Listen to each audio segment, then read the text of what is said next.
So, to the previous lecture continuation, in pile foundation, we discussed about the static formulae, how to find out the ultimate load capacity of a pile. In this lecture, we'll start with how to find out or calculate the ultimate load carrying capacity of a pile group. Okay. In the previous one, we calculated individual ultimate load capacity of a pile. In this lecture, we'll start with to calculate ultimate load carrying capacity of a pile group. Okay, so let's start. First of all, what is the group pile? Generally, load carrying capacity of a pile group is not necessarily equal to the sum of the capacity of individual piles. If piles are spaced closely because of stress overlap, the group capacity will be reduced. Okay, so here in the group piles, the ultimate load carrying capacity of a pile group is not necessarily, that means is not equal to the sum of the capacity of individual piles. Okay, if piles are spaced closely because of stress overlap, the capacity will be reduced. The capacity of pile group will be calculated. Coming to the efficiency of pile group, generally efficiency term here, efficiency of a pile group, it is the ratio of the average load per pile in the group at which failure occurs to the ultimate load of single isolated pile. Simply, efficiency is equal to ultimate load carrying capacity of a pile group, that is Q suffix uz by n, that is the number of piles, into ultimate, that is ultimate load carrying capacity of a single pile, that is Q suffix u.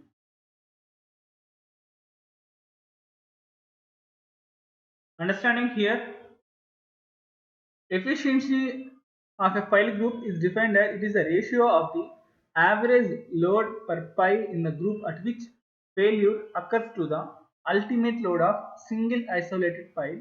Okay, so this is the efficiency of a pile group, and this is about the group piles. Let us see the formulae used to calculate the efficiency of a pile group. So efficiency of pile group is denoted by here symbol, that is total group capacity into 100 by n is the number of piles and q suffix u is nothing but the capacity of a single individual pile in isolation. Here the efficiency of pile group depends on spacing of the piles and type of soil. I told you that generally we'll consider loose and medium sand and dense sand and clays. In granular soils, particularly sand, silt and clay will be considered. In sand, again we'll having loose sands, medium sand and dense sand. So for this particular cases, the efficiency of a pile group depends. Okay, if efficiency may be greater than 100% in a loose and medium sands, efficiency may be less than 100% in dense sands and clays. Generally, the spacing of piles is kept as 3 into diameter of piles for friction piles, 2.5 into diameter of piles for end bearing piles. Generally, the two types of the piles I told you that one is the friction and one is the end bearing piles. For friction piles, that is 3 into diameter of piles, and for end bearing piles, that is 2.5 into diameter. Okay, so this is that Settlement of pile group is always greater than that of a single pile. Okay. So you need to understand that efficiency of pile group, it is a ratio of total group capacity to the capacity of single individual pile in isolation. Generally, this efficiency of a pile group depends on spacing of the piles and type of soil. If efficiency is greater than 100%, it is in loose and medium sands. If efficiency is less than 100%, it is in dense sands and clays. Generally, the spacing of piles is here kept as 3 times the diameter for friction piles, 2.5 times the diameter for end bearing piles. Settlement of pile group is always greater than that single pile. That means efficiency of a group piles is always greater than the single individual pile. Okay. Let's see the group capacity of piles. Generally, there are two modes of failure. One is the individual failure, another one is the block failure. For we have to calculate both the things. Okay. First, we'll see group capacity of piles in two modes of failure. One is the individual failure, another one is the block failure. In individual failure criteria, the group capacity is given as number of piles into individual ultimate load carrying capacity of isolated pipe.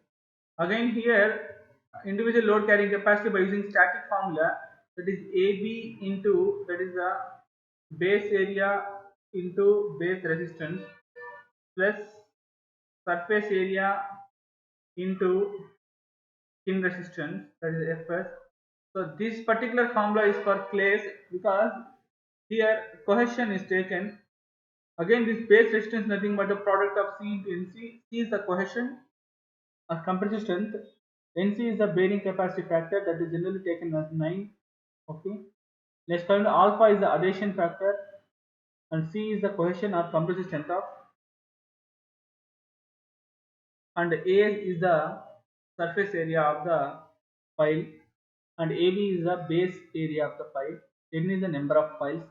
So Qi is nothing but the ultimate load capacity of a individual isolated pile. So understanding everyone here, there are two types of the failure. One is individual failure and block failure. So we have to calculate individual group capacity and then uh, total group capacity. In individual failure criteria, the group capacity is product of number of piles into the ultimate load carrying capacity of individual isolated pile. Here again, this individual load carrying capacity can be calculated using static formula, that is AB into FB plus AS into FS. AB stands for base area of a pile, FB stands for base resistance, AS stands for skin resistance, and FS stands for, AS stands for surface area, FS stands for skin resistance. By using this formula, we can calculate the group capacity of a individual failure criteria. Okay. Coming to the block failure, in block failure criteria, let us consider in case of, so these things for clay. Okay. In case of clay, block failure generally occurs when spacing is less than 2 to 3.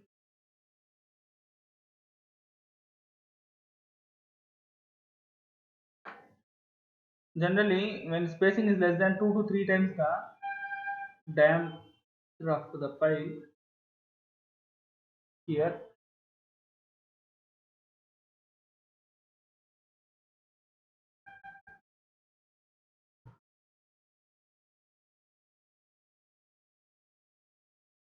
but in a individual failure, in case of clay, it occurs when spacing is greater than 8d. In block failure, in this block failure criteria, the soil is bound by perimeter of pile group and embedded length of pile as 1 unit or block. Ultimate load carrying capacity of the pile group for block failure is given as same AB, that's the area of the base of block and the base resistance, bearing resistance, and A is the surface area of the block and is equal to block area that's taken as length into width, okay, and bearing capacity at base, and AS surface area is 2 into L naught plus B naught into L. Okay, there is a perimeter into length. Okay, here Fs is equal to skin friction at sides of piles. Here adhesion factor is taken as 1 for block failure. And coming to that, here B naught stands for 2s plus D. 2s stands for center to center spacing of piles, and D stands for diameter of piles, and L naught is taken as 3s plus D. Okay, group capacity is taken as the smaller of the above individual and block failure criteria. Therefore, safe group capacity is equal to group capacity by factor of safety. Okay, so that is the safe load carrying capacity of a pile group is given as the group capacity, which is smaller in both individual and block failure criteria, and then factor of safety. These are important things you need to understand here. Okay, coming to the dynamic formula. So coming to the dynamic formula, here there are two methods. One is the engineering news formula, another one is the Hillis formula. To find out the safe load carrying capacity of a pipe, okay, let us consider engineering news formula. For safe loading carrying capacity is given as W into H into efficiency of a hammer to the factor of safety into penetration of a file to the constant. This formula here QS stands for safe load, and W stands for weight of hammer, and H stands for free height of drop, and this stands for efficiency of file hammer, and F is nothing but the factor of safety, and S is the penetration of pile per hammer blow, and C is the a constant. Here this constant it depends on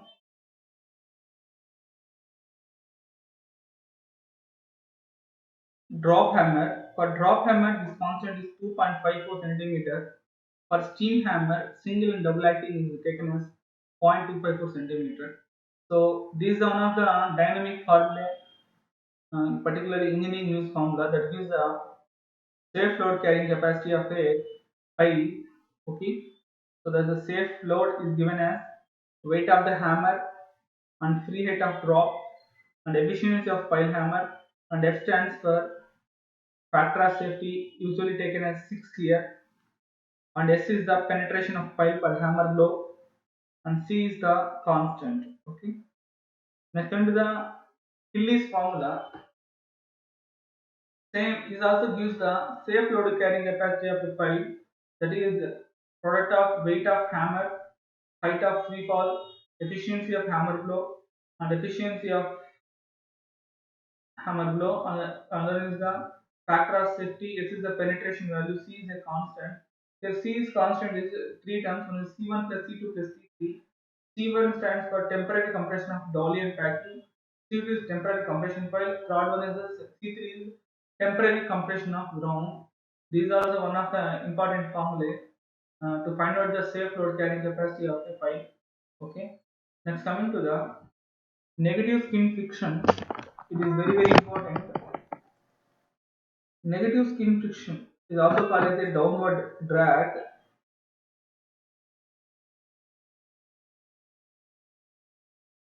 In generally, when the soil surrounding a portion of pile shaft settles more than the pile, a downward drag occurs on the pile. The downward drag is called as negative skin friction.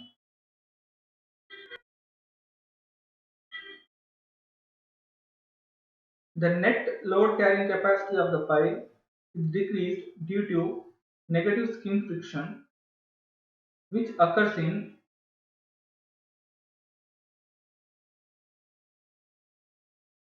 compressible soils, soft and loose soil, recently filled up. See, negative skin friction or downward drag is a phenomenon which occurs when a portion of soil layer surrounding a pile settles more than the pile. This condition can develop when a soil is soft stratum located above the pile tip, which is subjected to a compressive loading. The soil may settle more than the pile. Also, by lowering of groundwater table, which includes consolidation of the soft soil. Normally, friction between pile and soil helps in carrying the axial load, where negative skill friction or downward drag is developed, which increases the load acting on the pile because the weight of consolidating layer is transferred to pile by friction, thus imposing extra load on the pile. This condition is mainly when the net load carrying capacity of the pile is decreased due to negative skin friction, which is occurs in compressible soils, soft, loose soil, also recently filled up soils due to lowering of water table. So this negative skin friction can be eliminated by providing a protective sleeve or a smooth coating for that portion of the pile. Okay. Negative skin friction to reduce, we have to provide a casing around the pile by providing a bitumen coating around the precast pile. Okay. Let us see the formulae. Negative skin friction here. In case of single pile, in case of single pile, negative skin friction is equal to the frictional resistance of the pile, which is embedded in the soil. For cohesive soils, it is given the formula, that is the pi d into Lc into C here. D is the diameter of the pile, Lc is the depth of loose soil friction, C is the cohesion. Simply, we can say pi d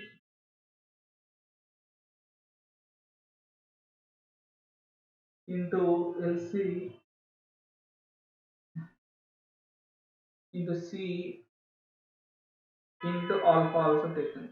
Because addition factor is 1, but obviously we have to take this also for negative skin friction for clays. Okay.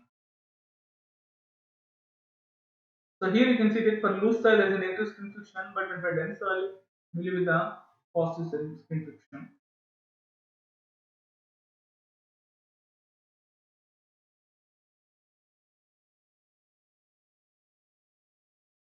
Whereas this negative skin friction for questions questionless soil is given as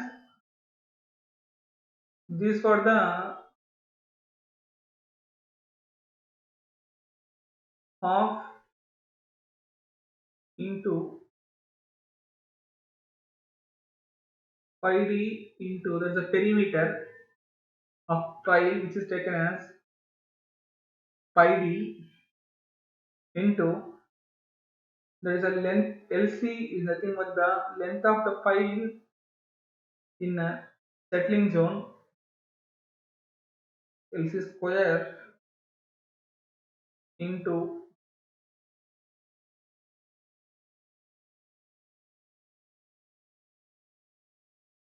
K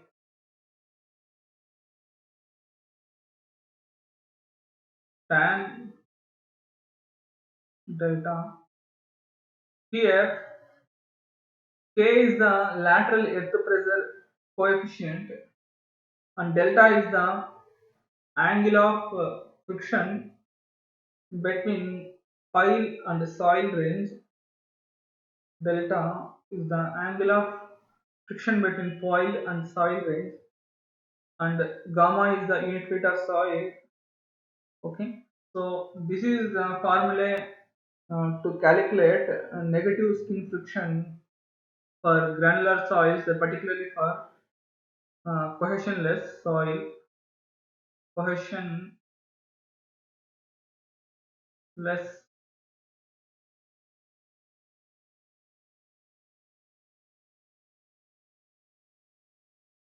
So let me revise this. Negative skin friction is used